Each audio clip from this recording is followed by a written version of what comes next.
Isang mapagpalang araw po sa inyong lahat, mga minamahal naming tagapakinig. Muli narito na naman tayo sa ating paboritong oras. Handa nang maglakbay sa isang kwentong susubok sa tibay ng ating mga puso. Samahan niyo po akong muli. Sabi nila, ang tiwala ay parang isang salamin. Kapag ito'y nabasag, maaari mo pang pulutin ang mga piraso, ngunit hinding-hindi mo na maibabalik ang dati nitong anyo. Paano kung ang tahanang pinaghirapan mong itayo ay guguho sa isang iglap dahil sa isang matamis ngunit nakalalasong kasinungalingan? Halina't pakinggan natin ang kwento ni Amihan, ang artipisyal na amoy ng presas. Iyon ang sumalubong kay Amihan nang buksan niya ang mamahaling leather briefcase ni Dante. Isang amoy na hindi nababagay sa samyo ng bagong timplang kape, sa halimuyak ng mga libro sa kanilang silid-aklatan, o sa mamahaling pabango na isinusuot ng kanyang asawa.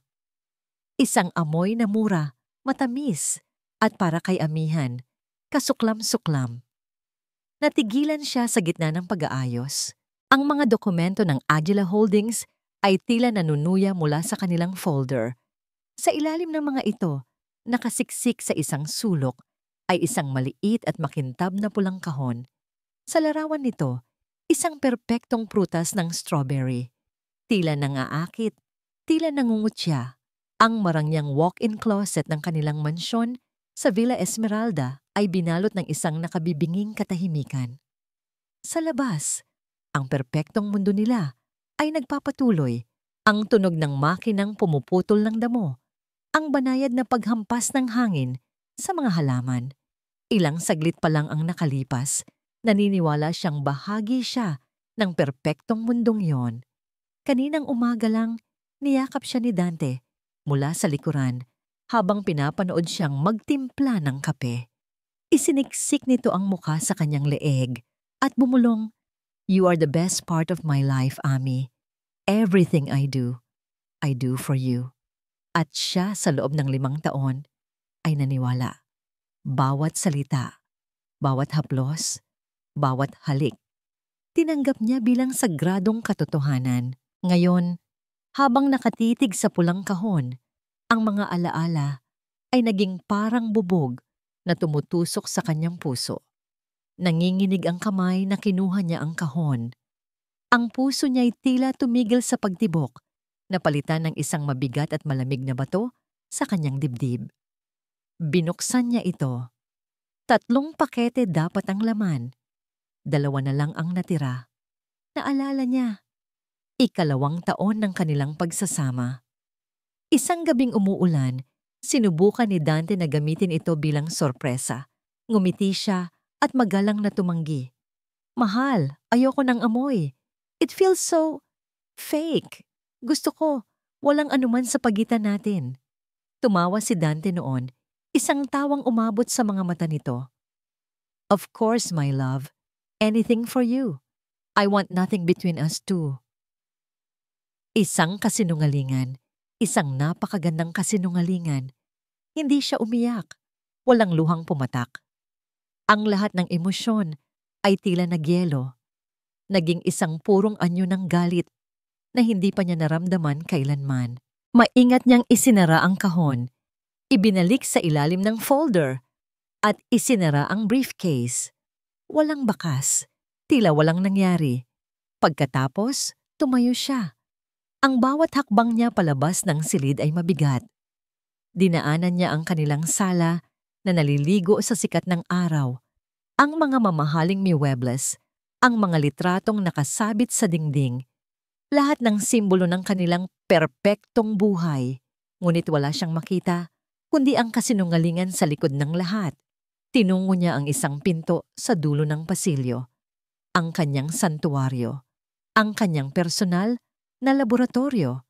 Dito sa loob, siya si Amihan Salcedo, ang chemical engineer. Hindi asawa, hindi palamuti. Dito, ang lahat ay may formula, may reaksyon, may tiyak na resulta. Ang agham ay hindi nagsisinungaling. Isinuot niya ang puting lab coat na parang isang baluti. Isinuot niya ang latex gloves. Ang panginginig ng kanyang mga kamay ay napalitan ng isang nakakakilabot na katatagan. Mula sa isang nakakandadong cabinet, kinuha niya ang isang maliit na bote ng purong sulfuric acid, H2SO4, isang ahente ng pagkabulok, isang ahente ng pagkasira. Gamit ang isang mahabang karayom ng syringe, maingat siyang kumuha ng eksaktong dami ng likido. Ang malinaw na kemikal ay kumislap sa ilalim ng ilaw, isang pangako ng sakit. Bumalik siya sa kanilang silid.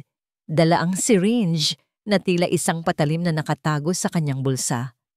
Muli niyang binuksan ang briefcase. Kinuha ang pulang kahon. Isa-isa, sa paraang halos hindi mag-iiwan ng marka, itinurok niya ang lason sa 2 selyadong pakete.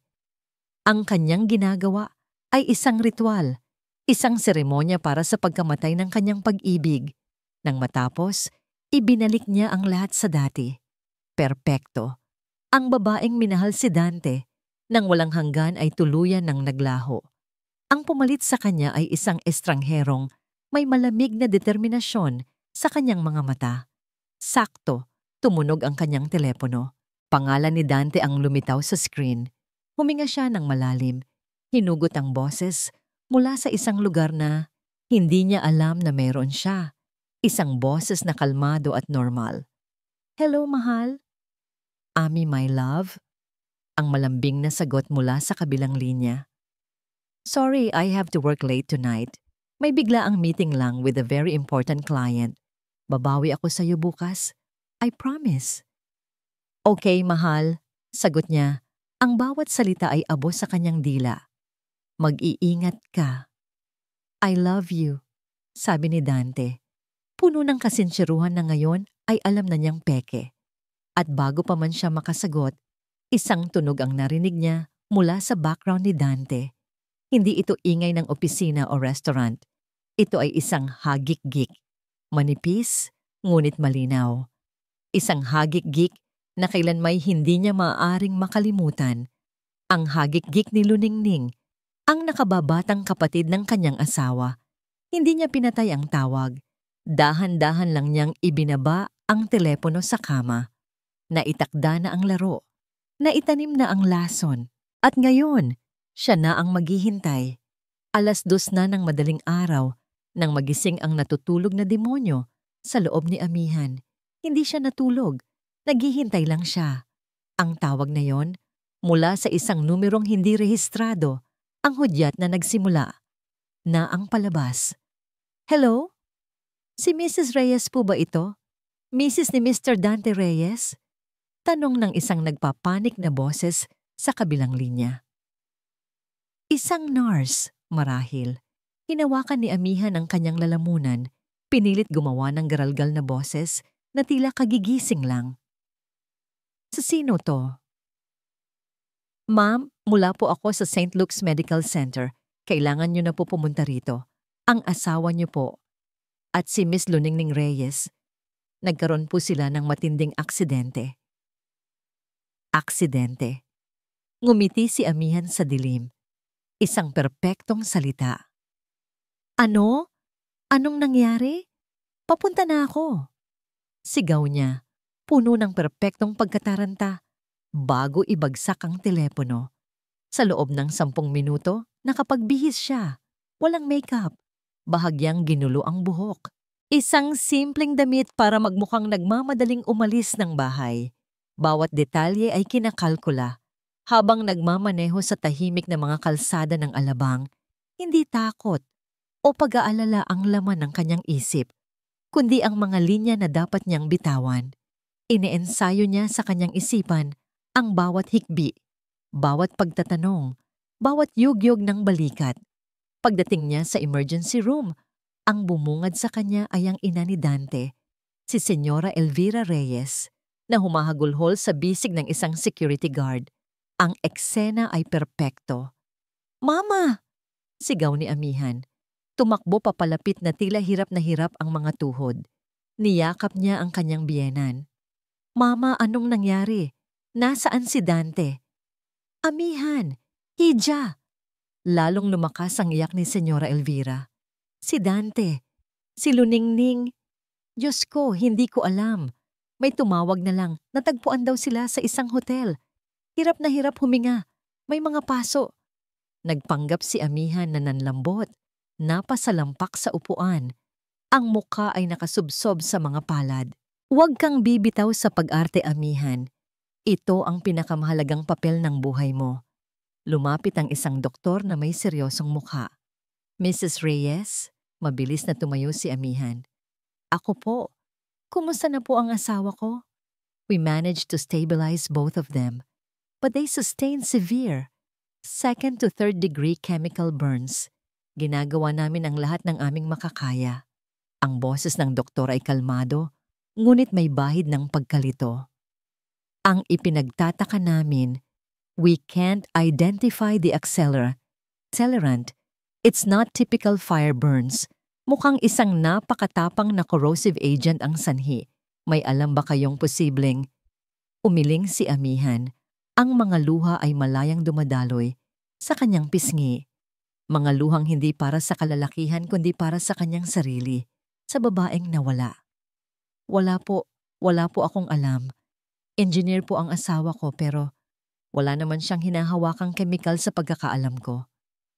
Sige po. Ililipat na namin sila sa ICU. Pwede niyo silang tingnan mula sa labas ng salamin pagkatapos ng ilang minuto. Nang makaalis ang doktor, niyakap muli siya ng kanyang biyenan.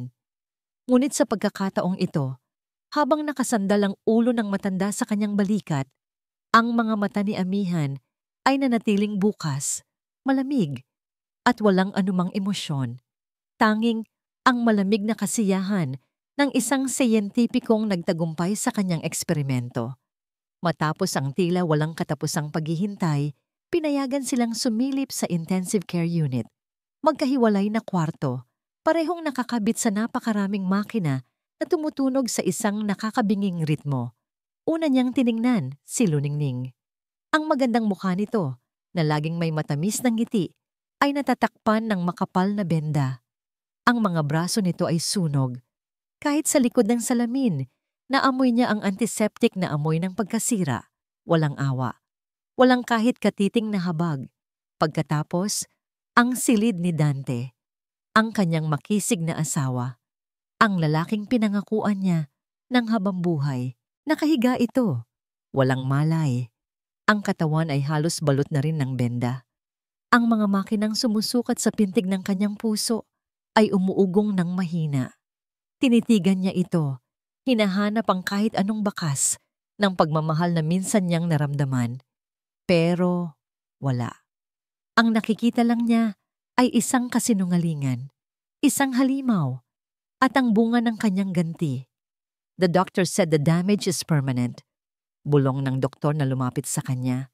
Especially in the affected sensitive areas, it will be a long and painful recovery. Kung sino man ang gumawa nito, napaka-brutal. Tumango lang si amihan, tila sumasang-ayon sa bigat ng salita. Brutal. Oo. Ang sakit na ipinadama nila ay brutal. Ang ganti ay dapat katumbas nito. Pumasok siya sa banyo ng ospital para maghilamos. Ang malamig na tubig ay gumising sa kanyang diwa. Nang tumingin siya sa salamin, isang ibang tao ang tumitig pabalik. Ang mga mata niya ay hindi na malambot. Mayroon ng matigas na kislap ang mga ito. Ang babae sa salamin ay mapanganib. Kinilabutan siya, ngunit kasabay nito, isang alon ng kapangyarihan ang dumaloy sa kanya. Ang dating amihan ay mahina. Ang bagong amihan na ito, siya ang makakaligtas. Isang nurse ang kumatok at iniabot sa kanya ang isang malaking plastic bag. Ma'am, ito po yung mga gamit ni Sir Dante na suot niya kanina. Kinuha niya ito.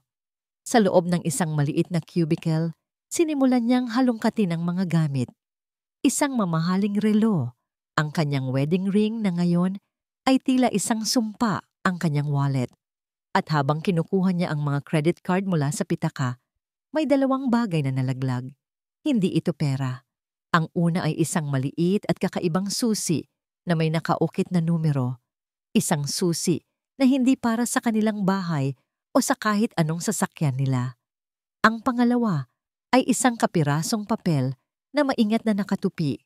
Binuksan niya ito. Isa itong bank statement. Pero hindi ito mula sa isang lokal na bangko. Ang pangalan sa itaas ay pamilyar sa kanya mula sa mga pelikula. Credit Suisse, isang Swiss bank account. At ang pangalan ng account holder ay hindi Dante Reyes. Ito ay isang korporasyon na hindi niya kailanman narinig. Phoenix Legacy Holdings.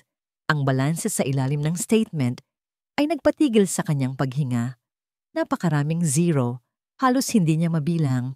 Biglang, ang kanyang paghihiganti ay tila naging napakaliit na bagay.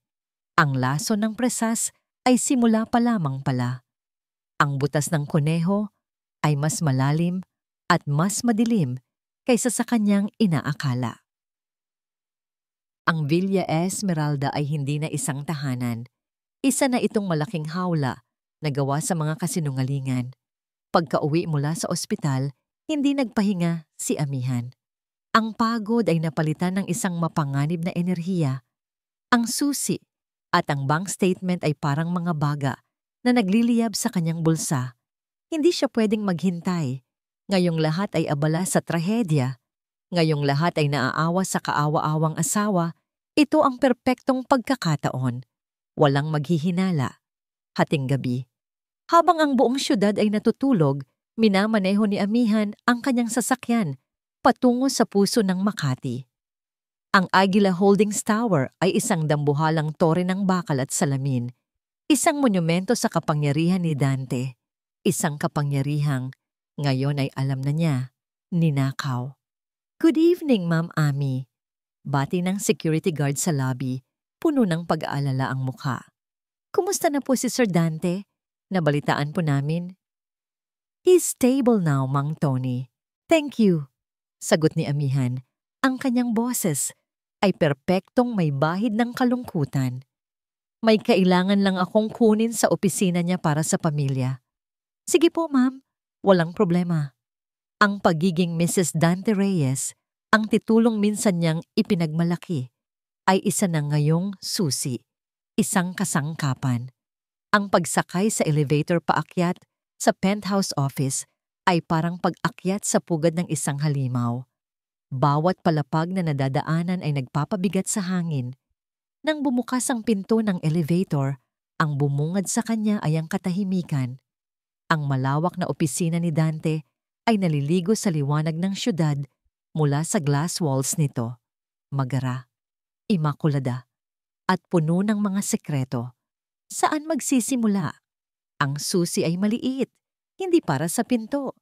Sinubukan niya ito sa mga drawer ng mahogany desk ni Dante. Walang nangyari. Sinubukan niya sa isang maliit na filing cabinet. Hindi rin.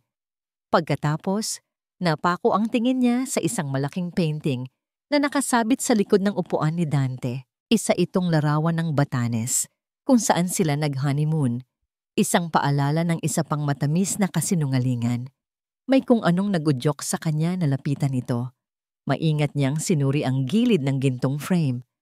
At doon, sa ilalim, nakita niya ito. Isang maliit na keyhole na halos hindi mapapansin. Nanginginig ang kamay na isinuksok niya ang susi. Tumunog ito ng mahina. Isang click na umalingaw-ngaw sa katahimikan. Itinulak niya ang painting. Gumalaw ito, umikot na parang isang pinto, at iniluwa ang isang itim na bakal na pinto ng isang safety deposit box. Muli niyang ginamit ang susi. Isang mas malakas na click ang narinig, at bumukas ang pinto ng vault. Ang inaasahan niyang makita ay pera o alahas. Ngunit ang laman nito ay mas mahalaga. Mga ledger, hard drives, at isang tumpok ng mga luma at manilaw-nilaw na folder. Kinuha niya ang isa sa mga ledger. Ang nakasulat sa pabalat ay ang pangalang nagpatigil sa kanyang paghinga sa ospital. Phoenix Legacy Holdings. Pagbukas niya, nakita niya ang mga listahan ng mga petsa, mga numero, mga pangalan ng kumpanya.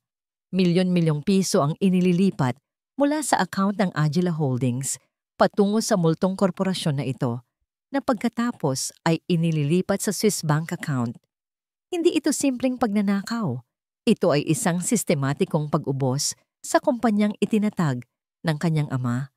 Nang hina ang kanyang mga tuhod, napaupo siya sa mamahaling carpet, ang mga dokumento ay nakakalat sa kanyang harapan. Ang lalaking pinakasalan niya, ang lalaking pinagkatiwalaan niya ng lahat, ay hindi lang siya niloko bilang asawa. Ninakawan siya nito. Ninakawan nito ang alaala ng kanyang mga magulang. Ang galit niya ay lumampas na sa personal na pagtataksil. Ito ay naging isang malalim na puot para sa isang krimeng napakalaki. Nanginginig pa rin. Inabot niya ang tumpok ng mga lumang folder. Ang isa sa mga ito ay may label na pamilyar sa kanya. Isang label na nagpabalik ng lahat ng sakit ng nakaraan. Salcedo Estate Accident Report. Ang opisyal na police report ng pagkamatay ng kanyang mga magulang. Binuksan niya ito. Nandoon ang lahat ng detalyeng kinabisado na niya. Isang gabi ng Biyernes, isang madulas na kalsada, isang truck na nawalan ng preno. Tragic accident. Iyon ang sinabi ng lahat. Iyon ang pinaniwalaan niya. Binasa niya ang mga pahayag ng saksi. Walang kakaiba. Hanggang sa marating niya ang huling pahina. Ang technical report mula sa isang mekaniko na sumuri sa sasakyan ng kanyang mga magulang. Nakasaad doon na may ebidensya ng brake failure dahil sa kapabayaan.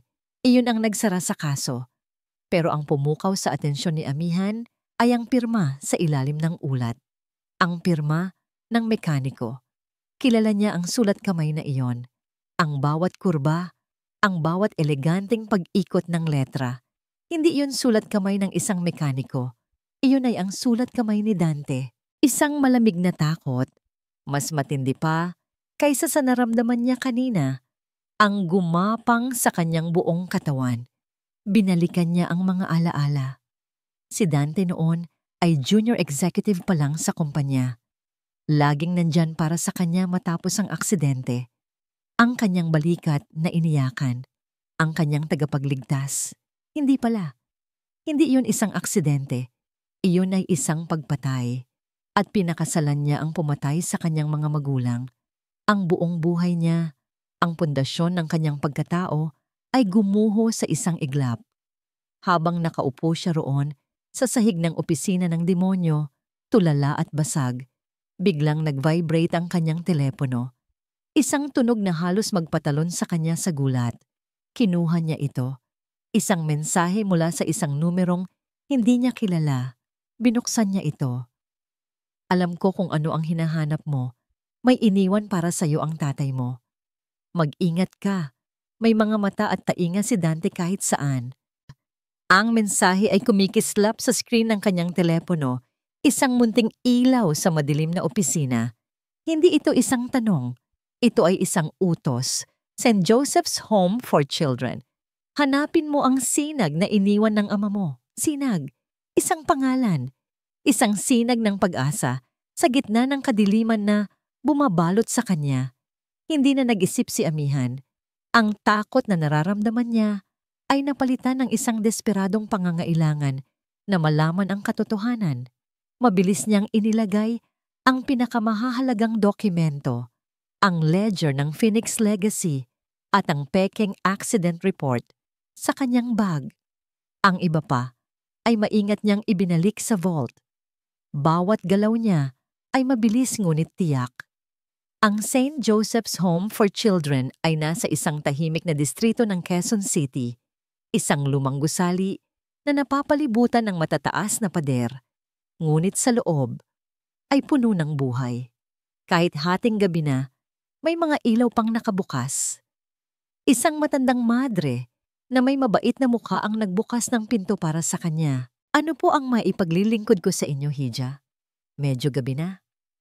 Patawad po sa abala, sister, sabi ni Amihan.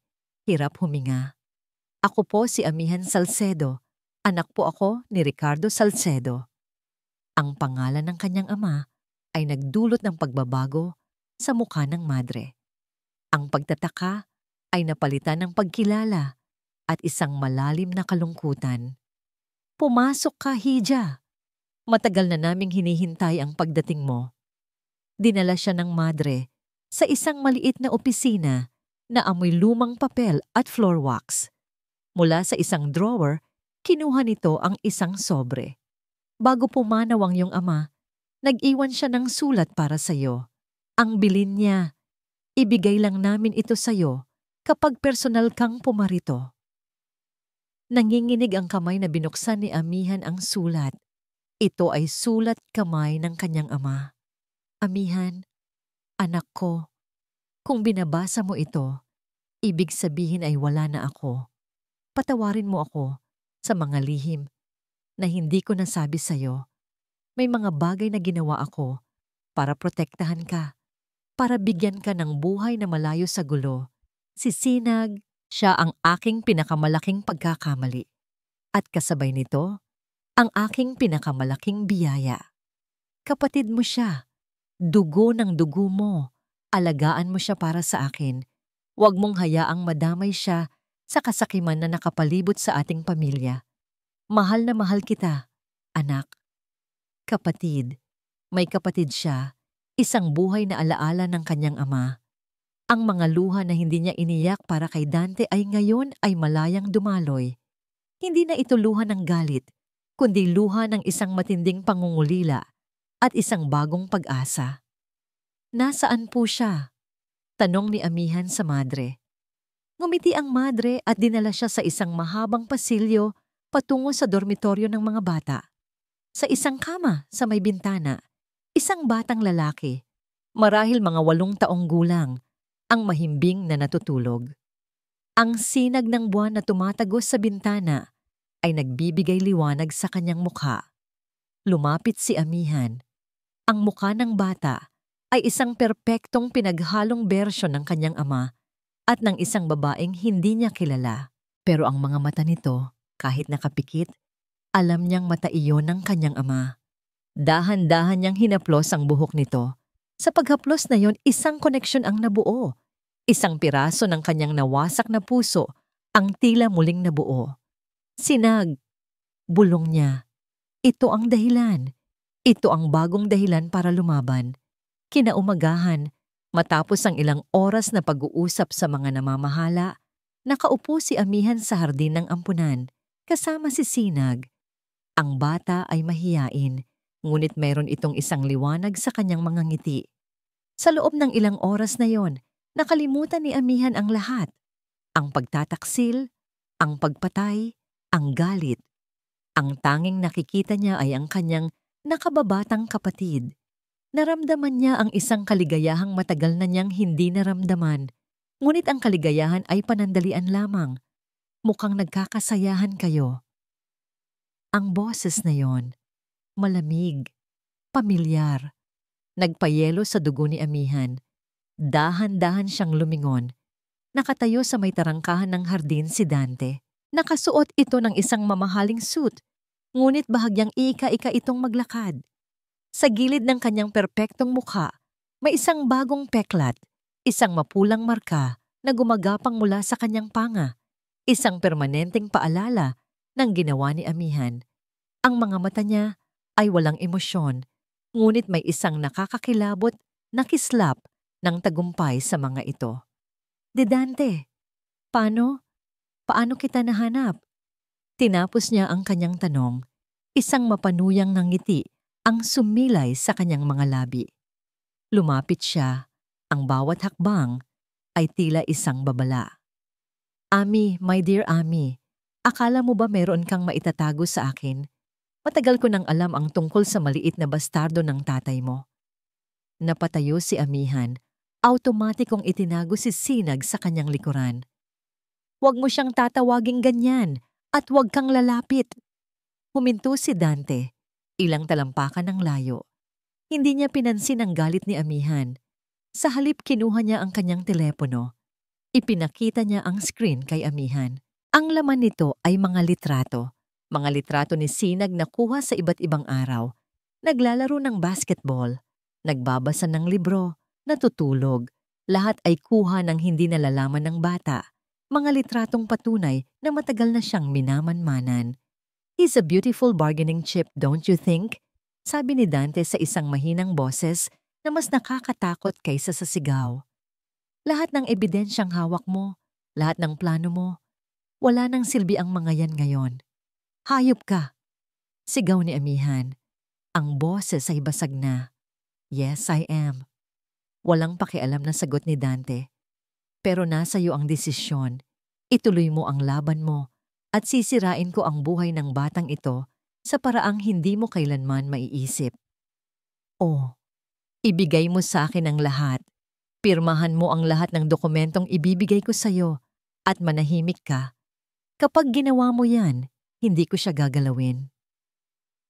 Ang pag-asang naramdaman ni Amihan kanina ay naging isang purong, walang katapusang takot.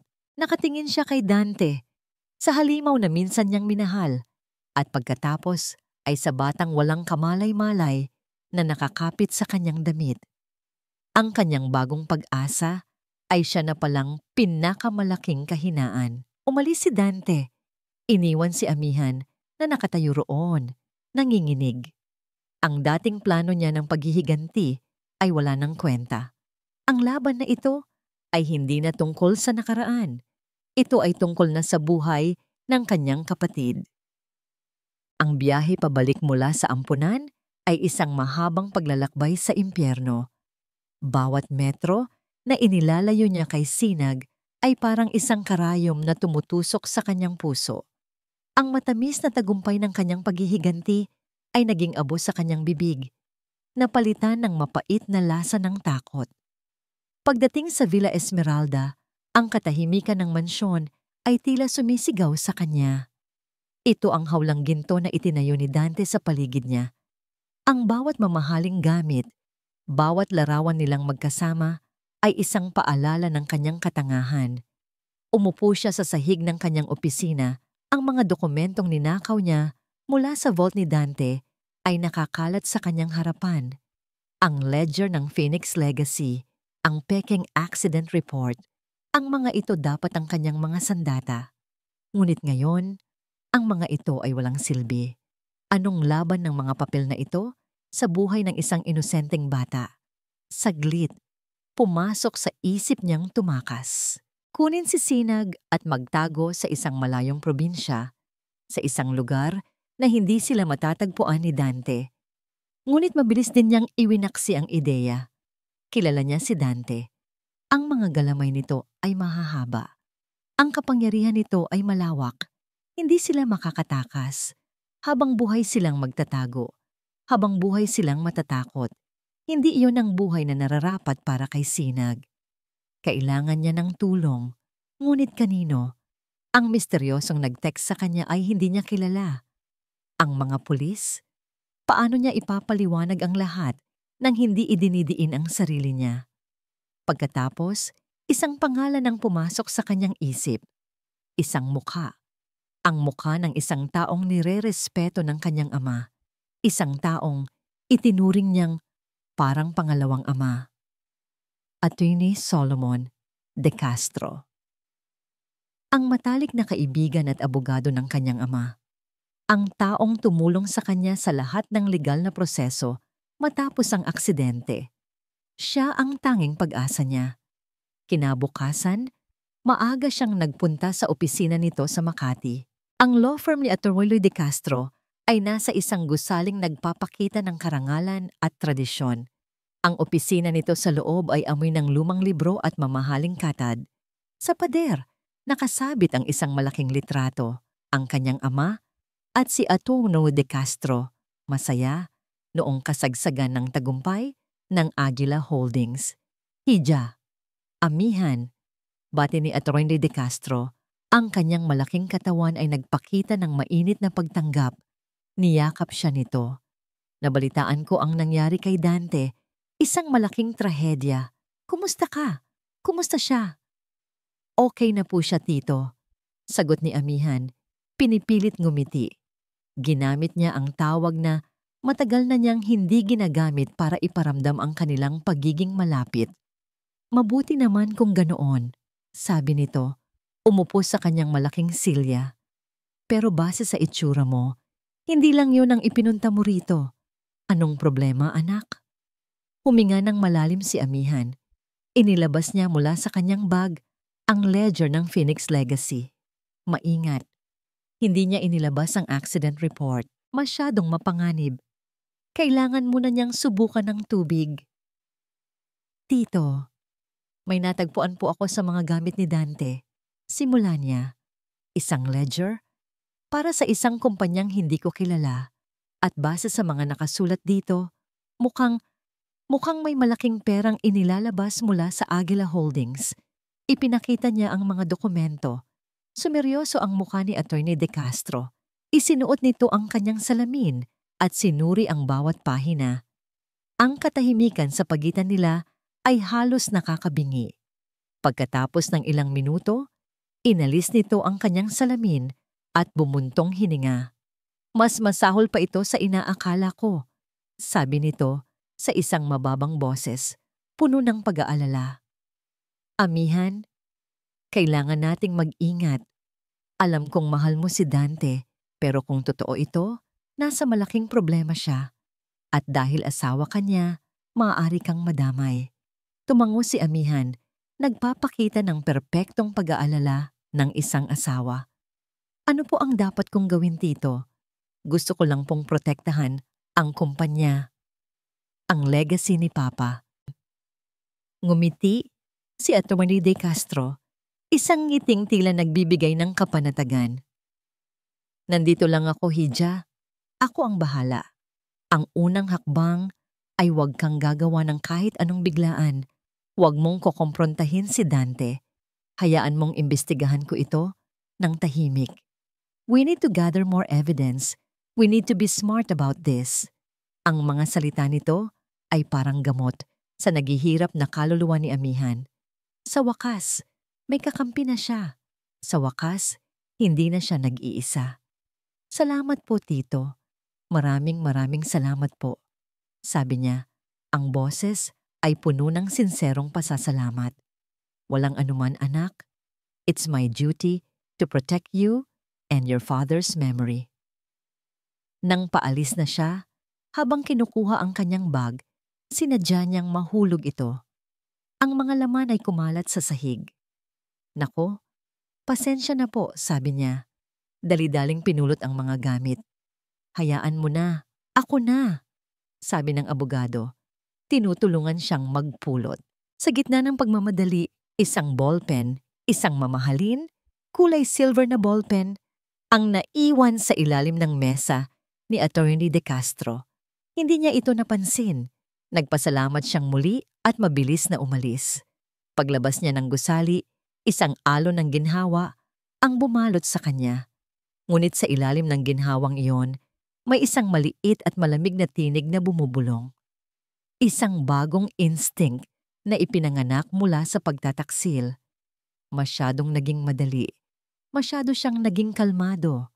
Pagsakay niya sa kotse, kinuha niya mula sa kanyang bulsa ang isang kaparehong silver na ballpen.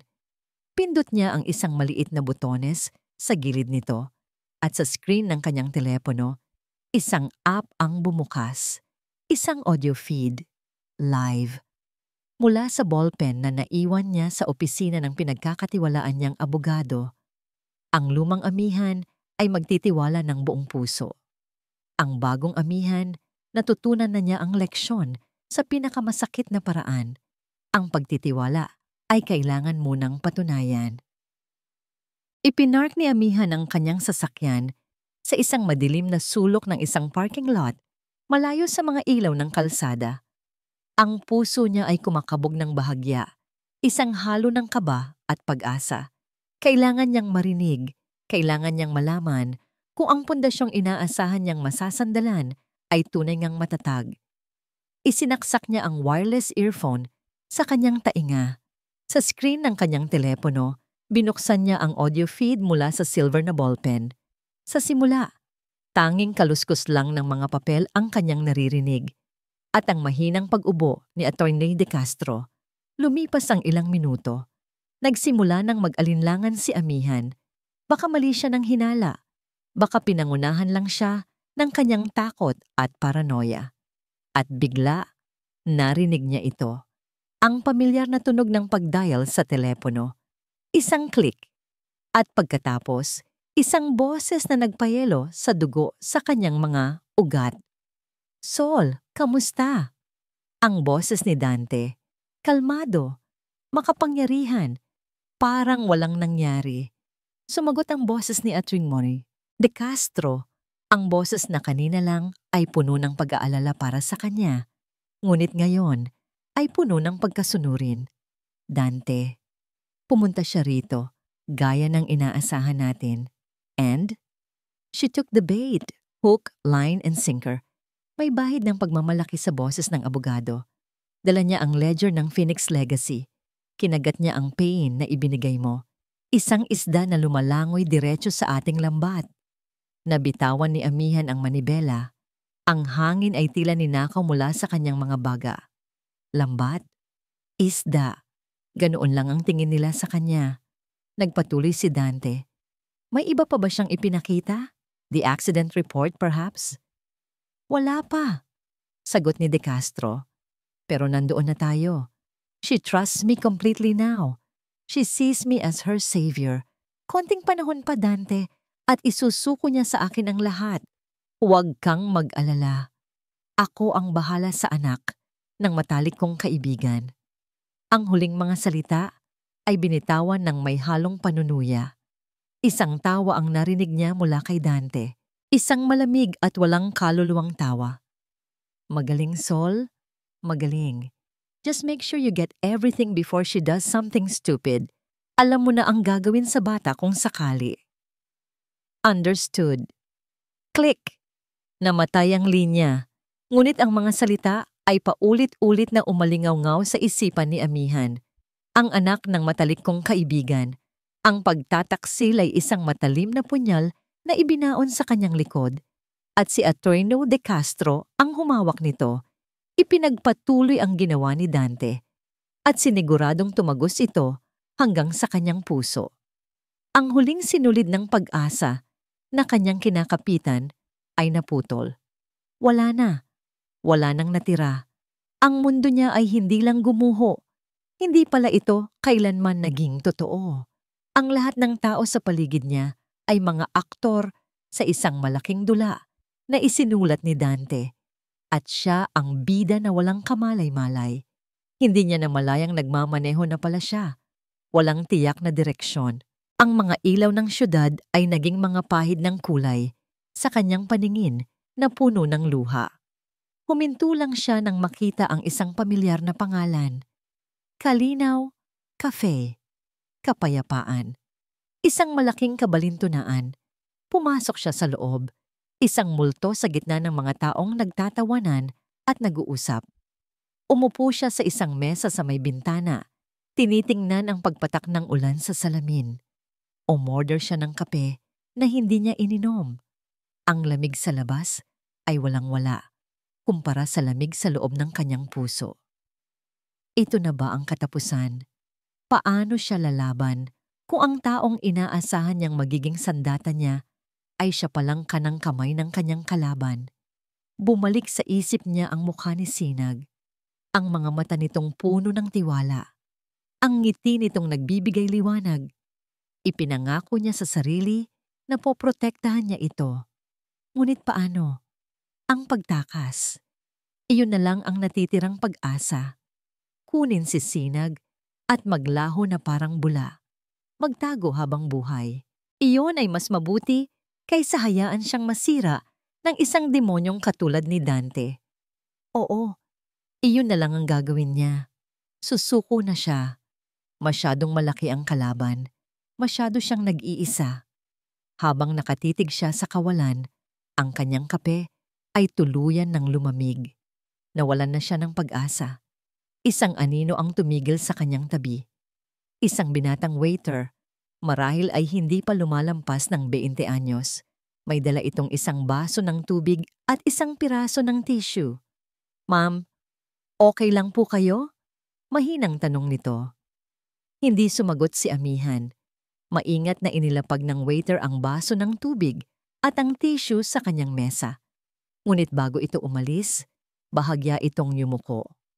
Ma'am Amihan, bulong nito, Ang boses ay halos hindi marinig. Hindi po aksidente na nandito kayo. May naghihintay po sa inyo. Napaangat ng tingin si amihan. Ang kanyang mga mata ay nagtatanong. Si Attorney Rafael po sa kabilang table. Itinuro ng waiter gamit ang kanyang mga mata ang isang lalaking nakaupo sa isang sulok, abala sa pagbabasa ng libro. Nabalitaan po niya ang nangyari. Tinulungan po noon ng tatay ninyo ang pamilya niya. Baka siya po ang hinahanap ninyo. Ang mga salita ng waiter ay parang isang life raft na inihagis sa isang taong nalulunod. Saglit na natigilan si amihan, pinoproseso ang narinig. Siya ba'y pinaglalaruan na naman ng tadhana? Isa na naman ba itong patibong? Lumingon siya sa direksyong itinuro ng waiter. Sa isang sulok na hindi gaanong tinatamaan ng ilaw, may isang lalaking nakaupo. Nakasuot ito ng simpleng polo shirt at salamin. Sa harap niya ay isang makapal na libro at isang tasa ng kape. Kung titingnan, mukha lang siyang ordinaryong customer. Ngunit may isang bagay sa kanya. Isang aura ng matalas na katalinuhan at katahimikan. Sino siya? At paano siya nakilala ng waiter? Paano nalaman ng waiter ang pangalan niya? Ang takot at pagdududa ay nakikipagbuno sa desperasyon sa loob ni amihan. Ngunit ang pagtataksil ni Attorney De Castro ay nag-iwan sa kanya ng isang mahalagang aral. Ang pinakamalaking panganib ay ang hindi paggawa ng kahit ano. Wala nang mas masahol pa sa sitwasyon niya ngayon. Wala nang mawawala sa kanya. Huminga siya ng malalim. Pinunasan ang bakas ng luha sa kanyang pisngi at tumayo. Dahan-dahan siyang lumakad papalapit sa mesa ng lalaki. Ang bawat hakbang ay mabigat. Nang maramdaman ang kanyang presensya, dahan-dahang ibinaba ng lalaki ang kanyang libro. Ang mga mata nito sa likod ng salamin ay kalmado, ngunit matalas, tila sinusuri siya. Attorney Rafael? Tanong ni amihan. Ang kanyang boses ay nanginginig ng bahagya. Mrs. Reyes, sagot ng lalaki. Hindi ngumiti, ngunit hindi rin naman seryoso. Maupo ka. Umupo si amihan sa silyang nasa harapan niya. Ang katahimikan ay muling bumalot sa kanila. Tanging ang tunog lang ng ulan sa labas ang maririnig. Sino ka? Diretsong tanong ni amihan. Paano mo ako nakilala? Ang pangalan ko ay Rafael Serrano. Pagpapakilala niya. At nakilala kita dahil nakilala ko ang ama mo. Si Ricardo Salcedo ang nagpaaral sa akin. Scholar niya ako. Utang ko sa kanya ang pagiging abogado ko ngayon. Ang mga salitang iyon ay nagdulot ng kaunting ginhawa kay amihan. Isang koneksyon sa kanyang nakaraan. Isang koneksyon sa kanyang ama. Ang waiter na lumapit sa'yo, pagpapatuloy ni Attorney Serrano, pinsan ko siya. Pinakiusapan ko siyang bantayan ka. Nakita kita kanina sa law firm ni De Castro at alam ko kung sino si De Castro. Isang malamig na kuryente ang gumapang sa likod ni amihan. Anong ibig mong sabihin? Ang ibig kong sabihin, Mrs. Reyes, sabi ni Rafael. Ang kanyang boses ay bumaba. Naging mas seryoso, ay alam kong si Solomon De Castro ay hindi mo kakampi. Isa siyang ahas na matagal nang nakalingkis sa leeg ng pamilya ninyo. Naghihintay lang ng tamang pagkakataon para tumuklaw. At ang kamandag niya ay si Dante Reyes. Sa pagkakataong yon, tuluyan ng bumigay ang pader na itinatayo ni amihan sa paligid ng kanyang emosyon. Isang hikbi ang kumawala sa kanya. Pagod, takot, galit. Lahat ay nagsama-sama.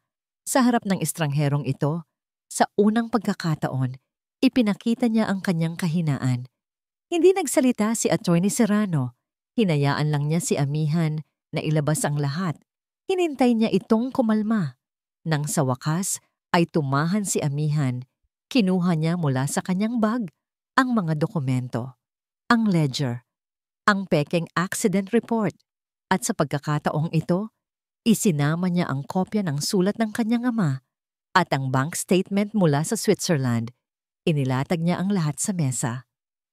Ito ang lahat ng hawak ko, sabi niya. Ang boses ay pagod, ngunit may bagong determinasyon. Pinatay ni Dante ang mga magulang ko. Ninakawan niya ako. At ngayon, ginagamit niya ang kapatid ko para takutin ako. Sinuri ni Rafael ang bawat dokumento. Ang kalmadong ekspresyon sa mukha niya ay dahan-dahang napalitan ng pagkamangha at pagkatapos ay ng isang malamig na galit. This is, bulong niya, this is more than enough.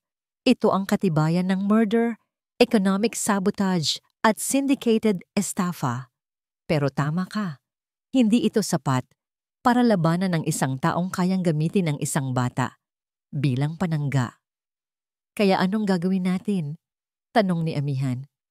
Sabi mo, utang mo ang buhay mo sa tatay ko. Kung totoo yan, tulungan mo ako. Tinitigan siya ni Attorney Serrano. Isang mahabang matamang titig. Tila tinitimbang hindi lang ang mga dokumento, kundi ang babaeng nasa harapan niya. Ang laban na ito ay hindi magiging madali, Mrs. Reyes. Sabi nito sa wakas. Si Dante ay makapangyarihan, si De Castro ay tuso. Delikado ito. Maaari kang makulong o mas malala pa. Wala na akong pakialam sa mangyayari sa akin. Matigas na sagot ni Amihan, ang kanyang mga mata ay nag-aalab. Ang kailangan ko lang ay mailigtas ang kapatid ko at mabigyan ng hustisya ang mga magulang ko. Kaya mo ba akong tulungan? Isang maliit na ngiti ang sumilay sa labi ni Rafael Serrano sa unang pagkakataon. Isang nangiting puno ng respeto. Hindi, Mrs. Reyes, sabi nito, inaayos ang mga dokumento at isinasara ang kanyang libro. Hindi kita tutulungan. Nawala ang pag-asa sa mukha ni Amihan.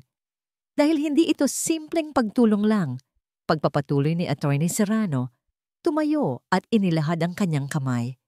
This is a war, and in this war, I am not just your lawyer, I am your soldier. Simula ngayon, magkakampi na tayo. Inabot ni Amihan ang kanyang kamay. Sa pagdaop ng kanilang mga palad, isang bagong alyansa ang nabuo. Isang bagong pag-asa ang isinilang mula sa abo ng pagkakanulo. Okay, soldier, sabi ni Amihan. Ang boses ay hindi na nanginginig. Ano ang unang hakbang natin? Ang unang hakbang, sagot ni Rafael, ay hanapin ang isang multo mula sa nakaraan.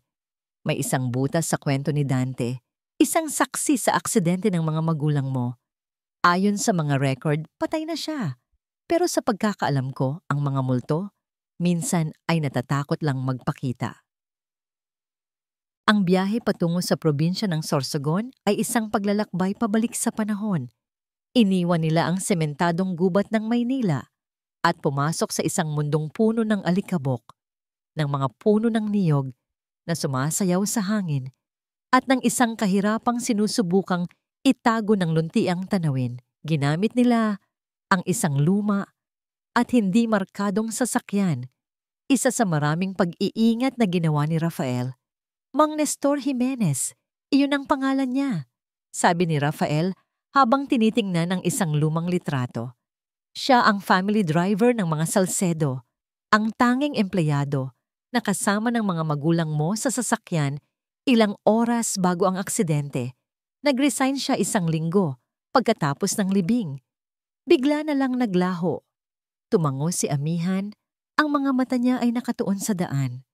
Ang bawat lubak ay tila isang paalala ng baku-bakong daan na kailangan niyang tahakin para sa katotohanan. Ang pag-asa na dala ng kanilang bagong alyansa ay may kasamang bigat. Ang multong hahanapin nila ay maaaring magdala ng kasagutan o maaaring isa na namang patibong. Natagpuan nila ang barangay kung saan sinasabing nagtatago si Mang Nestor, isang maliit na komunidad sa paanan ng bundok, kung saan ang mga bahay ay gawa sa kahoy at ang mga tao ay may pagdududa sa kanilang mga mata para sa mga dayo. Ang bahay ni Mang Nestor ay nasa dulo ng isang makipot na eskinita, maliit, sira-sira, at napapalibutan ng isang bakod na halos guguho na. Isang matandang lalaki na payat, kulubot ang balat sa sikat ng araw, at may mga matang laging tila natatakot. ang sumalubong sa kanila sa may pinto. "Mang Nestor?" tanong ni Rafael. Ang mga mata ng matanda ay nanlaki sa gulat at takot nang makita si Amihan. Sa isang iglap, para siyang nakakita ng multo. Agad niyang sinubukang isara ang pinto. "Wala kayong kailangan dito. Umalis na kayo." Ngunit mabilis na naiharang ni Rafael ang kanyang paa. "Sandali lang po, Mang Nestor. Hindi po kami kaaway. Kailangan lang po namin kayong makausap." "Wala akong sasabihin," sigaw ng matanda, nanginginig. "Patay na ang nakaraan. Ibaon niyo na." "Hindi po mamamatay ang nakaraan kung hindi nabibigyan ng hustisya," sabi ni Amihan. Ang kanyang boses ay malumanay ngunit matatag. Lumapit siya, tinitigan ang matanda sa mata. "Mang Nestor, ako po si Amihan. Anak po ako ni Ricardo Salcedo. Naalala niyo pa po ba ang tatay ko?" Sa pagbanggit sa pangalan ng kanyang ama, isang bahid ng kalungkutan ang dumaan sa mga mata ni Mang Nestor. Ang takot ay bahagyang napalitan ng isang pamilyar na sakit. "Si Sir Ricardo, mabuting tao yon," bulong nito. "Alam ko po," sabi ni Amihan, "at alam ko pong nirerespeto niyo siya. Mang Nestor, may mga bagay na hindi tama sa pagkamatay nila. At alam kong may alam kayo. Hindi po ako aalis dito hanggat hindi niyo sinasabi sa akin ang totoo." Ipinakita ni Rafael ang kanyang ID. "Abogado po ako, Mang Nestor. Ano man ang sabihin niyo sa amin ay mananatiling kumpidensyal. Nandito kami para protektahan kayo." Nag-alinlangan ang matanda. Tiningnan niya si Amihan. Pagkatapos ay si Rafael. At pagkatapos ay ang madilim na sulok ng kanyang bahay, tila may hinahanap na panganib. Sa wakas, pagod na bumuntong hininga, binuksan niya ang pinto. "Pumasok kayo." Pero saglit lang. Sa loob ng maliit na sala, na amoy alikabok at lumang kahoy, naupo sila. Nagsimulang magkwento si Mang Nestor. Bago ang araw ng aksidente, simula niya, ang kanyang boses ay nanginginig. "Ipinatawag ako ni Sir Dante. Junior executive pa lang siya noon, pero malakas na ang impluensya. May inutos siya sa akin. I-check ko daw ang preno ng sasakyan ni Sir Ricardo. May ibinigay siyang parte," sabi niya. "Mas magandang klase daw. Ako naman sumunod lang." Huminga ng malalim si Mang Nestor. Tila binabalikan ang isang bangungot. Pero noong gabi na yon, bago umuwi sina si Ricardo, nakita ko si Sir Dante malapit sa sasakyan. Akala ko chinecheck lang niya ang trabaho ko. Pero may dala siyang gamit. May pinutol siya sa ilalim. Mabilis lang. Pagkatapos, ngumiti siya sa akin. Isang nangiting nakakakilabot at sinabi niya, "Nestor, may pamilya ka, di ba? Mahal mo sila?" Iyon lang. Pagkatapos umalis na siya. Bumuhos ang luha mula sa mga mata ng matanda. Kinabukasan, nabalitaan ko na lang. Wala akong nagawa. Tinakot niya ako. Sinabi niyang papatayin niya ang pamilya ko kung magsusumbong ako. Binigyan niya ako ng pera para maglaho. Ang kwento ni Mang Nestor ay parang isang martilyong paulit-ulit na pumupukpok sa puso ni Amihan. Ang bawat salita ay isang kumpirmasyon. Ang bawat hikbi ng matanda ay isang patunay sa brutalidad ng kanyang asawa. Ang kanyang ama, na laging nagmamalasakit sa kanyang mga empleyado, ay pinatay gamit ang kamay ng isa sa kanila. Pinunasan ni Amihan ang sarili niyang luha. Ngunit hindi na ito luha ng kalungkutan. Ito ay luha ng nag-aalab na galit. "Mang Nestor," sabi niya. Ang kanyang boses ay malamig at matigas na parang bakal. "Kailangan namin ang testimonya niyo. Sasamahan ka namin. Poprotektahan ka namin at ang pamilya mo. Pero kailangan mong tumayo at sabihin ang totoo." Tumingin si Mang Nestor kay Amihan. Sa mga mata ng babaeng nasa harapan niya, nakita niya hindi lang ang kanyang dating amo, kundi ang determinasyon ng isang mandirigma. Dahan-dahan, tumango ito. Sige, para kay Sir Ricardo, para sa hustisya, Nakahinga ng maluwag si Rafael. Ito na. Ito na ang baraha na babago sa lahat. Mabuti pa'y umalis na tayo ngayon din. Sabi ni Rafael, tumatayo. Hindi na ligtas para sa inyo dito. Tumayo na rin si Amihan at Mang Nestor. Ngunit bago pa man sila makahakbang palabas, isang nakakasilaw na ilaw ang biglang tumama sa kanilang mga bintana. Isang malakas na tunog ng humaharurot na sasakyan ang biglang pumuno sa tahimik na gabi. Dalawang itim na SUV ang humarang sa kanilang daanan. Mabilis na bumukas ang mga pinto nito. Lumabas ang 6 na lalaking nakasuot ng itim. Ang kanilang mga mukha ay natatakpan ng anino. Ang kanilang mga kamay ay may hawak na mga bagay na kumikinang sa ilalim ng ilaw ng kanilang mga sasakyan. Hindi baril. Mas personal, mas brutal. Mga tubo at maso. Natigilan si Mang Nestor. Ang kulay sa kanyang mukha ay nawala na, parang binuhusan ng puting pintura. Nagsimula siyang manginig at umatras papasok ng bahay. Di Diyos ko! Nandito na sila. Sa likod! Bilis! Sigaw ni Rafael. Agad na hinila si Amihan at Mang Nestor palayo sa bintana. Ang kanyang kalmadong disposisyon ay napalitan ng isang seryoso at kalkuladong pagmamadali. Huli na! Isang malakas na kalabog ang yumanig sa manipis na pader ng bahay. Sinisipa ng mga lalaki ang pinto. Walang daanan sa likod! Humikbi si Mang Nestor. Patay na tayo! Habang nagpapanik ang matanda, ang utak ni Amihan na sinanay ng lohika at mabilis na pag-iisip ay kumilos. Nakita niya ang isang maliit at mabigat na lamesang kahoy sa gitna ng sala. Sa isang iglap, alam na niya ang gagawin. Attorney, tulungan mo ako! Sigaw niya. Naintindihan agad ni Rafael ang kanyang plano. Sabay nilang binuhat ang lamesa at isinandal sa pinto. Isang manipis na harang laban sa mga demonyong nasa labas.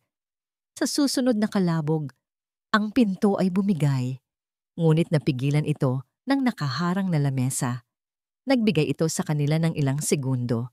Ilang segundong napakahalaga. Dito, hinila ni Rafael si Mang Nestor patungo sa pintuan ng kusina na nakabukas sa madilim na likod bahay. Hindi ko kaya. Umiiyak na, sabi ng matanda. Kaya mo to, Mang Nestor, sabi ni Amihan. Hinawakan ang braso nito sa kabilang panig. Para sa tatay ko, para sa pamilya mo, tumakbo ka. Ang mga salita ni Amihan ay tila nagbigay ng lakas sa matanda. Sabay-sabay silang tumakbo palabas sa madilim na damuhan. Narinig nila ang malakas na pagbagsak ng lamesa sa loob ng bahay, hudyat na nakapasok na ang mga kalaban. Ang gabi ay walang buwan. Ang tanging liwanag nila ay mula sa mga bintana ng mga kapitbahay na nagsisimula ng magising. Hindi sila lumingon. Takbo lang sila ng takbo. Sa putikan, sa mga bato, patungo sa kalsada kung saan nila iniwan ang kanilang sasakyan. Nasaan sila? Narinig nilang sigaw mula sa likuran. Ang mga yabag ay papalapit na.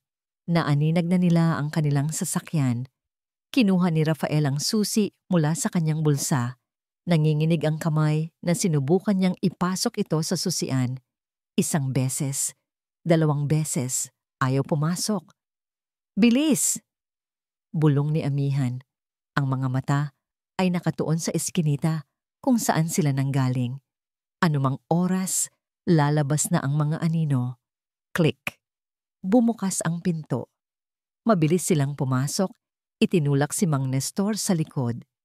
Pumasok si Rafael sa driver's seat at si Amihan sa tabi niya. Krr! Krr! Ayaw mag-start ng makina. Diyos ko, wag ngayon! Nagdadasal si Amihan. Sa dulo ng eskinita, nakita na nila sila. Ang 6 na lalaki, tumatakbo papalapit. Ang kanilang mga anino ay humahaba sa ilalim ng ilaw ng poste. Sinubukan muli ni Rafael. Krr! Vroom! Buhay ang makina.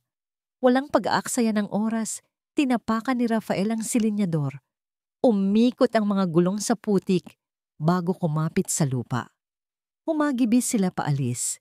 Iniwan ang 6 na lalaki sa gitna ng alikabok at ng kanilang bigong misyon.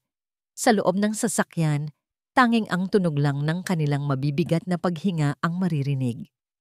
Si Mang Nestor ay umiiyak ng tahimik sa likod. Si Amihan ay nakahawak ng mahigpit sa dashboard. Ang kanyang mga buko ay puting-puti. Nang makalayo na sila ng ilang kilometro, binasag ni Rafael ang katahimikan. Ang kanyang boses ay kalmado na ulit, ngunit may isang bagong tigas. Sinundan nila tayo mula Maynila. Sabi niya, hindi ito nagkataon lang. Alam ni Dante na nahanap natin siya. Tumamango si Amihan. Dahan-dahang bumabalik ang lakas sa kanyang katawan. Ang takot ay napapalitan na naman ng galit. Alam niyang hawak natin ang alas laban sa kanya. Oo, sabi ni Rafael. Tiningnan siya mula sa salamin. At ang pag-atake na ito ay isang mensahe. Isang mensahe na kaya niyang gawin ang lahat. Akala niya, matatatakot tayo at magtatago. Tumingin siya sa daan. Isang mapanganib na kislap ang lumitaw sa kanyang mga mata. Akala niya, tatakbo tayo dahil sa takot. May isang ngiti, isang mapait, ngunit determinadong nangiti ang sumilay sa labi ni Rafael. Magaling! Gagamitin natin ang pagiging kampante niya laban sa kanya. Hindi na tayo tatakbo, Amihan. Oras na para sila naman ang painin natin sa isang patibong. Mas mabilis! Mahahabol nila tayo! Sigaw ni Mang Nestor mula sa likod. Ang kanyang mukha ay nakasubsob sa pagitan ng kanyang mga tuhod, ngunit hindi natinag si Rafael. Ang mga kamay niya ay kalmado sa manibela. Ang mga mata ay nakatuon sa madilim na daan sa harapan. Tumingin siya kay Amihan, isang mabilis ngunit makahulugang sulyap. Tumango si Amihan, nauunawaan niya. Hindi ito pagtakas, Mang Nestor, sabi ni Amihan. Ang kanyang boses ay mas kalmado kaysa sa nararamdaman niya. Ito ay pag-akit. Naguguluhang tumingin ang matanda. Sa likuran nila, ang mga ilaw ng 2 SUV ay tila mga mata ng halimaw na humahabol sa kanila, palapit ng palapit. Bago pa man tayo umalis ng Maynila, paliwanag ni Rafael, hindi inaalis ang tingin sa daan. Tumawag na ako sa isang dating kakilala, isang police major na may malaking utang na loob din sa tatay mo. Alam niyang darating tayo at alam niyang posibleng may bubuntot sa atin. Gaya ng inaasahan, sa pagliko nila sa isang mahabang highway na napapalibutan ng madilim na bukirin, ang mga SUV sa likuran ay mas bumilis pa. Sinusubukang i-corner sila. Ito na ang huling kahabaan ng daan. Ang dulo ng bitag. Bigla, mula sa kadiliman sa unahan, sumulpot ang mga kumikislap na ilaw, pula at asul. Isang police checkpoint na tila itinayo mula sa wala. Maraming pulis, lahat ay armado. Ang 2 SUV sa likuran ay biglang nagpreno. Ang mga driver, sa kanilang pagkasorpresa, ay sinubukang umikot pabalik. Huli na! Mula rin sa kanilang likuran, isa pang police car ang humarang. Na-trap sila. Walang daan para tumakas. Dahan-dahang iminaneho ni Rafael ang kanilang sasakyan papatawid sa checkpoint, kung saan isang unipormadong opisyal ang naghihintay. Sa likuran nila, narinig nila ang mga sigaw ng mga pulis. Baba! Dapa! Ang 6 na lalaki ni Dante, na kanina lang ay mga mangangasong walang awa, ay ngayon ay mga daga na nahuli sa isang patibong. Dinala sila sa isang maliit at ligtas na himpilan, malayo sa mata ng publiko. Si Mang Nestor ay agad na inilagay sa protective custody, habang si Amihan at Rafael ay dinala sa isang interrogation room kung saan isa sa mga nahuling goons ang nakaupo, nakaposas, ang muka ay puno ng pagsuway. Hindi magsasalita yan, sabi ng police major kay Rafael. Mga aso yan ni Dante Reyes, mas gugustuhin pa nilang mamatay kaysa magtaksil sa amo nila. Ngumiti si Amihan, isang malamig at walang kagalak-galak na ngiti. Hayaan niyo po akong subukan, Major. Nag-alinlangan ang opisyal, ngunit pumayag. Pumasok si amihan sa silid, kasunod si Rafael, umupo siya sa harapan ng lalaki. Hindi ako magsasabi ng kahit ano. Agad na sabi ng lalaki, umiiwas ng tingin. Hindi ako nagtatanong. Mahinahong sagot ni amihan. Inilapag niya sa mesa ang isang kopya ng ledger ng Phoenix Legacy. Alam mo ba kung ano to? Sumulyap ang lalaki at umiling. Ito ay listahan ng mga binayaran ni Dante. Paliwanag ni amihan. Mga taong ginamit niya at pagkatapos ay itinapon. Mga politiko, mga huwes, at mga maliliit na taong tulad mo. Tingnan mo, may pattern si Dante. Kapag hindi ka na niya kailangan o kapag naging pabigat ka na, tinitiyak niyang mananahimik ka. Habang buhay. Hindi pa rin umimik ang lalaki, ngunit nakita ni amihan ang isang bahid ng pag-aalinlangan sa mga mata nito. May dalawang pagpipilian ka, pagpapatuloy ni amihan. Una, manahimik ka. Makukulong ka sa kasong attempted murder at sa loob ng kulungan, isang araw, babalikan ka ng mga tao ni Dante para siguraduhing hindi ka na kailanman magkakaroon ng pagkakataong magsalita. O pangalawa, yumuko si amihan. Ang kanyang boses ay naging isang bulong. Tulungan mo kami. Tatawag ka sa boss mo. Sasabihin mong nagkagulo. Nanlaban ng matanda at sa kasamaang palad, napatay niyo. Sasabihin mong nakatakas kami ni attorney, pero wala na kaming alas. Wala na ang testigo. Pagkatapos niyan, kakausapin ni attorney ang piskal para gumaan ang sentensya mo. Mabubuhay ka. Malayo kay Dante. Tinitigan ng lalaki si amihan. Nakita niya sa mga mata nito, hindi ang isang babaeng nagmamakaawa, kundi isang babaeng nag-aalok ng isang business deal. Isang lohikal na pagpipilian para mabuhay. Pagkatapos ng isang mahabang katahimikan, tumango ang lalaki. Isang oras ang lumipas. Mula sa isang secured na linya, ginawa ng lalaki ang tawag. Bawat salita ay ayon sa script na binuo ni amihan at Rafael. Boss, nagkagulo po. Nanlaban yung matanda. Tinamaan, hindi na umabot. Sabi nito, ang boses ay puno ng perpektong pagkataranta. Nakatakas po yung babae at yung abogado niya. Pero wala na sila. Wala na yung ebidensya. Tapos na po ang problema. Narinig nila ang isang buntong hininga ng ginhawa mula sa kabilang linya bago ito namatay. Paglabas nila ng silid, sumalubong sa kanila si Major. Nakatanggap na ng tawag si Dante mula sa kanyang underboss. Kumagat siya. Akala niya nanalo na siya. Tumingin si amihan kay Rafael. Ang galit sa kanyang mga mata ay parang isang apoy na nagliliyab sa gitna ng isang bagyo. Magaling, sabi niya. Hayaan mo siyang magdiwang sa kanyang pekeng tagumpay. Tumingin siya sa bintana, sa dilim ng gabi na malapit ng maging umaga. Isang bagong tapang, isang bagong determinasyon ang dumaloy sa kanyang mga ugat. Attorney, sabi niya. Lumingon kay Rafael. Oras na. Tumawag ka sa opisina ng Aguila Holdings. Magpatawag ka ng isang emergency board meeting para bukas ng umaga. Anong dahilan? Tanong ni Rafael. Kahit alam na niya ang sagot. Isang mapanganib na ngiti ang sumilay sa labi ni amihan. Sabihin mo, ang dahilan ay para formal kong isuko at ilipat ang lahat ng shares ko sa pangalan ng nag-iisang tagapagmana at CEO, si Dante Reyes.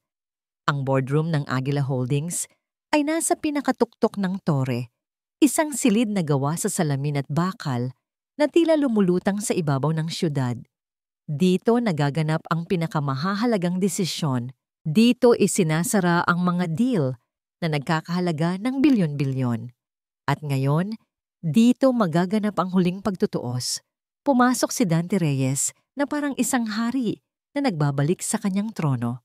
Nakasuot siya ng isang perpektong tabas na itim na suit. Ang peklat sa kanyang mukha ay hindi na isang tanda ng kahinaan, kundi isang simbolo ng kanyang tagumpay laban sa mga nagtangka sa kanya. Ang bawat miyembro ng board, Mga taong matagal nang nasa ilalim ng kanyang palad ay tumayo bilang paggalang. Ngumiti siya. Isang ngiti ng isang taong nakamit na ang lahat. Nandoon din si Attorney Solomon De Castro, nakaupo sa kanang bahagi ni Dante. Ang mukha ay seryoso, ngunit may bahid ng pagmamalaki. "Maupo kayo," sabi ni Dante. Ang kanyang boses ay umaalingaw-ngaw sa katahimikan. "Hinihintay na lang natin ang aking pinakamamahal na asawa." Sakto, bumukas ang pinto. Pumasok si amihan.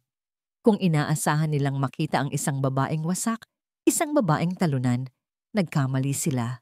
Ang amihan na pumasok ay hindi ang amihan na kanilang kilala. Nakasuot siya ng isang simpleng itim na bestida. Ang kanyang buhok ay nakatali ng maayos. Walang bakas ng luha sa kanyang mga mata. Sa halip, mayroon itong isang nakakakilabot na kalmadong apoy.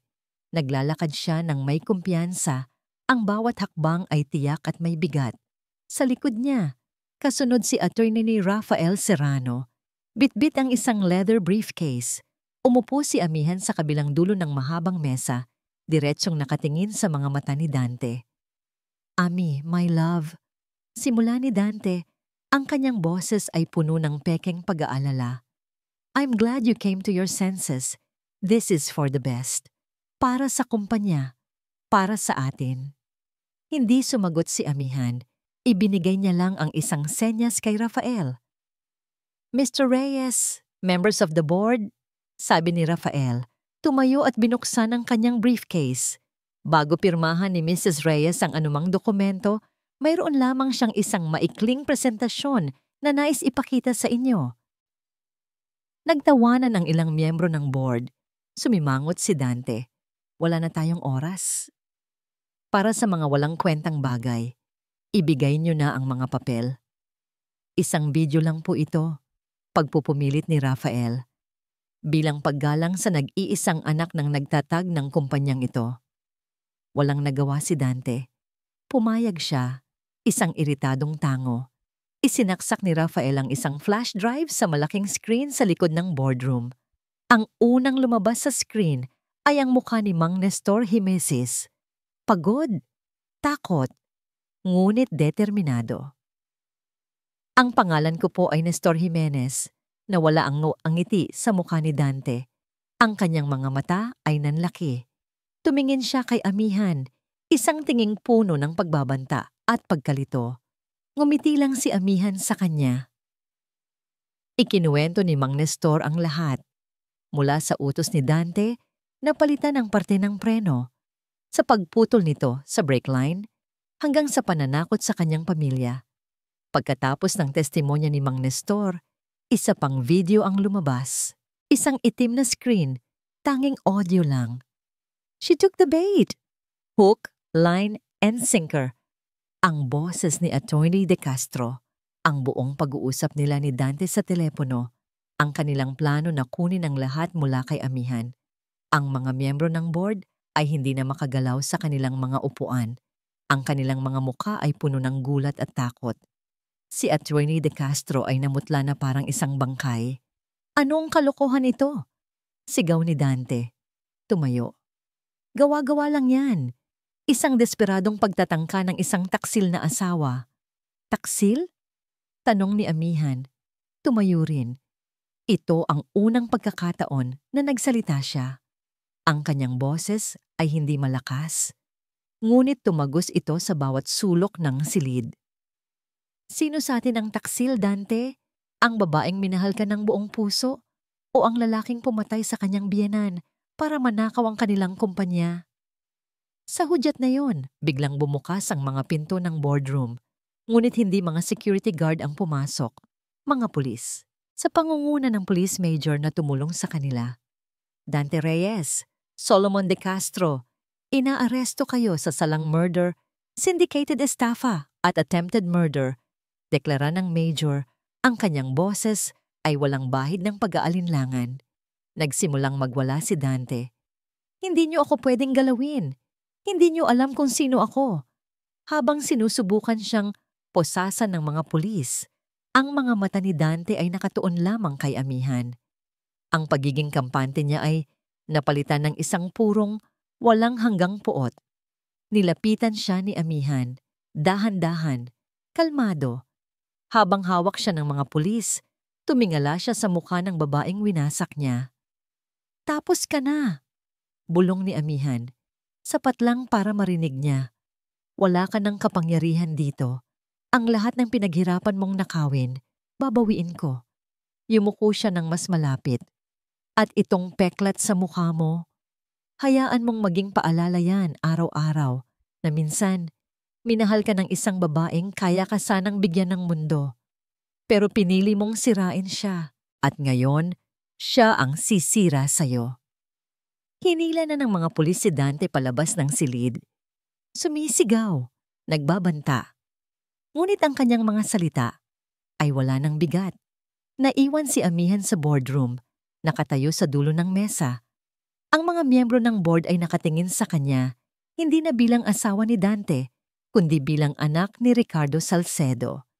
Ang tunay na tagapagmana. Sa gitna ng kaguluhan, isang babae ang biglang pumasok sa himpilan ng pulisya. Payat. Magulo ang buhok. Ang kanyang mga mata ay puno ng takot. Si Luningning.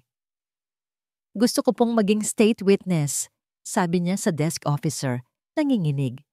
"Laban kay Dante Reyes. Ang huling halakhak ay hindi para kay Dante. Ang huling halakhak ay para sa hustisya." Lumipas ang 6 na buwan.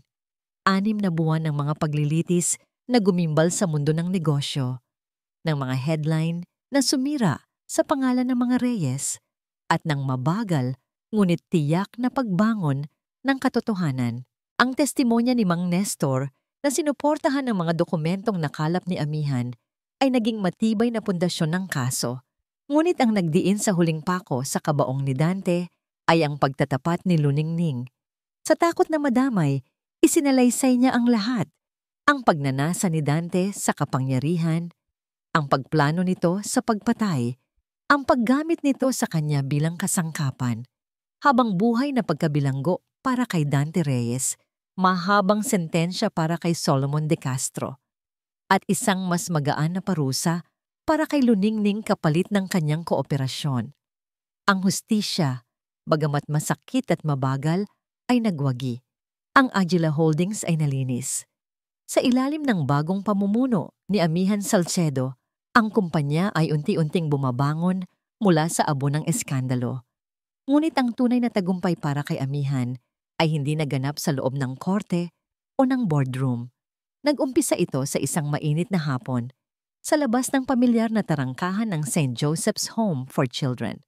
Bit-bit ang isang malaking kahon ng mga laruan at isang bungkos ng legal na dokumento. Naglakad si amihan papasok. Hindi na siya ang babaeng wasak at puno ng takot na unang tumapak dito. Ang kanyang mga hakbang ay magaan. Ang kanyang ngingiti ay totoo. Mula sa malayo, natanaw niya si Sinag na naglalaro ng habulan kasama ang ibang mga bata. Nang makita siya nito, tumigil ito sa pagtakbo. Ang mukha nito ay nagliwanag na parang araw. "Ate Ami," sigaw nito. Tumakbo ng buong bilis papalapit sa kanya. Yumuko si amihan at sinalubong ang mahigpit na yakap ng kanyang kapatid. Niyakap niya ito pabalik, ipinikit ang kanyang mga mata at nilanghap ang amoy ng pag-asa. Ito ang premyo. Ito ang lahat. "May sorpresa ako sa'yo," bulong ni amihan. "Ano yon, ate?" tanong ni Sinag. Ang mga mata ay kumikinang sa pananabik. Ngumiti si amihan at ipinakita ang mga papeles na dala niya. "Simula ngayon," sabi niya. Ang boses ay bahagyang nanginginig dahil sa tuwa. "Hindi mo na kailangang manatili dito. Simula ngayon, uuwi ka na. Sa akin, sa bahay natin." Ang nangiti sa mukha ni Sinag ay napalitan ng pagkalito at pagkatapos ay ng isang dahan-dahang pag-unawa. Ang mga luha ay nagsimulang mamuo sa mga mata nito. "Totoo, ate? May pamilya na ako?" Tumango si amihan, hindi na rin napigilan ang sariling mga luha. "Oo, Sinag. May pamilya ka na. Tayo." Ang hapon na yon ay ginugol nila sa pag-iimpake ng iilang gamit ni Sinag sa isang maliit na maleta. Habang isa-isang inilalagay ng bata ang kanyang mga damit at ang iisang luma niyang teddy bear, alam ni Amihan na hindi lang gamit ang kanilang dinadala. Dinadala nila ang isang pangako ng isang bagong simula. Paglabas nila ng tarangkahan, hawak ni Amihan ang kamay ni Sinag. Ang sasakyan na naghihintay sa kanila ay hindi na luma at sira-sira. Ito ay bago, ligtas, at handa nang ihatid sila sa kanilang bagong buhay. Habang naglalakbay sila pabalik sa Villa Esmeralda, tahimik lang si Sinag, nakatingin sa labas ng bintana, namamangha sa mga naglalakihang gusali at sa bilis ng buhay sa syudad. "Magugustuhan mo sa bago nating bahay," sabi ni Amihan. "May malaki itong hardin. Pwede tayong magtanim ng mga bulaklak at mayroon kang sarili mong kwarto." Lumingon si Sinag sa kanya. Isang seryosong tanong ang nasa kanyang mga mata. "Hindi mo na ako iiwan, ate, di ba?" Hinawakan ni Amihan nang mas mahigpit ang kamay nito. Tinitigan niya ito sa mata. "Hinding-hindi na. Pangako yan." Pagdating nila sa mansyon, ang dating hawlang ginto ay tila nagbago. Pinalitan ni Amihan ang lahat ng muebles. Ipinatanggal niya ang lahat ng litrato ni Dante. Ang dating madilim at malungkot na bahay ay ngayon ay puno ng liwanag. Dinala niya si Sinag sa isang kwarto na may tanawin ng hardin, pininturahan ng asul na kulay ng langit. Sa gitna nito ay isang bagong kama, mga bagong laruan, at isang mesa para sa pag-aaral. Tumakbo si Sinag papasok at tumalon sa kama, tumatawa. Isang tawang dalisay at puno ng kaligayahan. Isang tunog na matagal nang hindi naririnig sa loob ng bahay na yon. Tumayo si Amihan sa may pintuan, pinapanood ang kanyang kapatid. Sa sandaling iyon, ang lahat ng sakit, lahat ng paghihirap, lahat ng galit ay tila naglaho. Napalitan ito ng isang damdaming matagal na niyang kinalimutan. Kapayapaan.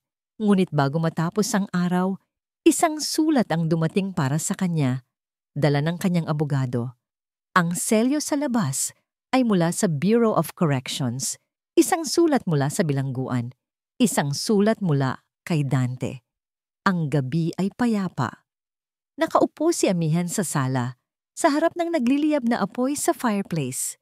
Sa labas, sa hardin, naririnig niya ang masayang sigaw ni Sinag na nakikipaglaro sa bago nitong alagang aso, isang regalong bigay ni Rafael. Ang mansyon, na dati isang malamig na bilangguan ng mga alaala, ay isa ng tunay na tahanan. Ang sobre mula sa bilangguan ay nakapatong sa mesang nasa tabi niya. Hindi pa niya ito binubuksan. Isang bahagi niya ang nagsasabing, huwag na lang pansinin, itapon, sunugin. Ngunit alam niyang kailangan niya itong harapin. Isang huling hibla mula sa kanyang nakaraan na kailangan niyang putulin. Huminga siya ng malalim, kinuha ang sulat at maingat na pinunit ang sobre. Ang sulat sa loob ay nasa isang mamahaling papel at ang sulat kamay ay ang pamilyar at eleganteng pagsulat ni Dante. "Aking Amihan, ang simula pa lang ay nagdulot na ng pait sa kanyang dila." Ipinagpatuloy niya ang pagbabasa. "Nagsusulat ako sa iyo hindi para humingi ng tawad. Ang kapatawaran ay para sa mga mahihina. Nagsusulat ako para ipaalala sa iyo ang isang bagay na alam nating pareho. Ikaw at ako pareho lang tayo. Nakita ko ang apoy sa mga mata mo sa boardroom. Ang parehong apoy na nagtulak sa akin na gawin ang lahat para makuha ang gusto ko. Ginamit mo ang iyong talino para sirain ako, tulad ng paggamit ko ng akin para itayo ang lahat. Huwag mong isipin na isa kang santa, Amihan. Dahil sa loob mo, sa ilalim ng lahat ng yan, isa ka ring halimaw na katulad ko. Maaaring nanalo ka sa laban na ito, ngunit hindi pa tapos ang digmaan. Bawat gabi, bago ka matulog, isipin mo ako. Isipin mo na sa bawat tagumpay mo, may anino ko sa likuran. Dahil ang lahat ng meron ka ngayon ay itinayo sa pundasyong ako ang gumawa. Habang buhay, mananatili akong parte mo. Magpakasaya ka sa aking kaharian, aking reyna. Nagmamahal, Dante. Walang pagsisisi, walang paghingi ng tawad. Tanging ang parehong kayabangan, ang parehong pagmamanipula. Sinusubukan pa rin siyang kontrolin kahit mula sa loob ng kulungan. Sinusubukan pa ring itanim ang lason ng pagdududa sa kanyang isipan. Noon, ang mga salitang ito ay marahil wawasak sa kanya, dudurog sa kanyang kaluluwa. Ngunit ngayon, habang binabasa niya ito, wala siyang naramdamang takot o galit o kahit ano, tanging awa. Awa para sa isang lalaking napakayaman at napakamakapangyarihan, ngunit sa loob ay hungkag at walang pag-ibig. Isang lalaking hindi kayang tanggapin ang sarili niyang pagkakamali. Dahan-dahan niyang tiniklop ang sulat. Hindi niya ito ginusot sa galit. Kalmado lang siyang tumayo, lumapit sa fireplace at binitawan ang papel sa apoy. Pinanood niya ang mga salita ni Dante na dahan-dahang kinain ng apoy. Ang pangalan niya, ang mga banta niya, ang lason niya. Lahat ay naging abo. Sa pagkawala ng huling piraso ng papel, isang ngiti ang sumilay sa labi ni Amihan. Isang ngiting totoo, isang ngiting malaya. Hindi, Dante. Bulong niya sa apoy. Hindi tayo pareho. Dahil ang pundasyon mo ay itinayo sa kasinungalingan. Ang sa akin, itatayo ko sa pagmamahal. Ate, tara, laro tayo. Tawag ni Sinag mula sa labas. Lumingon si Amihan, iniwan ang nagliliyab na apoy at ang mga abo ng kanyang nakaraan. Lumabas siya sa hardin kung saan naghihintay ang kanyang kinabukasan. Kinuha niya mula sa isang supot ang isang maliit na halaman, isang puno ng nara. Ano yan, ate? Tanong ni Sinag. Isa itong puno, sagot ni Amihan, ngumiti. Itatanim natin ito. Sabay natin itong palalakihin. Magiging malaki ito at matibay, tulad natin. Magkasama silang naghukay sa lupa.